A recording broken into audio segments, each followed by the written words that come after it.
নন mindful eating শব্দটা কি শোনা শোনা মনে হচ্ছে, অথবা ঠিক শোনা নেই? তাহলে এই ভিডিওটা আপনার জন্য। স্বাস্থ্যই সম্পদ বা হেলথ ইজ ওয়েলথ কথাটা বইয়ের পাতায় পড়লেও মনের খাতায় বোধহয় ঠিকভাবে লেখা হয়ে ওঠে না।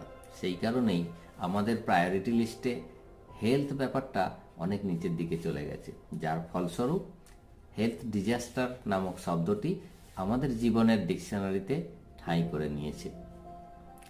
এই হেলথ ডিজাস্টারের অনেক কারণ, যা অনেকেরই জানা। তার মধ্যে একটা অত্যন্ত গুরুত্বপূর্ণ কারণ হলো নন মাইন্ডফুল ইটিং, মানে আপনার শরীর জানতেই পারছে না আপনি কি খাচ্ছেন, কতটা খাচ্ছেন। মানে ব্যাপারটা অনেকটা এরকম, আপনার বাড়িতে ডাকাত পড়েছে কিন্তু আপনার কাছে কোনো খবর নেই। এবার প্রশ্ন হলো, এটা কিভাবে হয়? এটা জানবো পরের ভিডিওতে। ভালো থাকবেন, সুস্থ থাকবেন।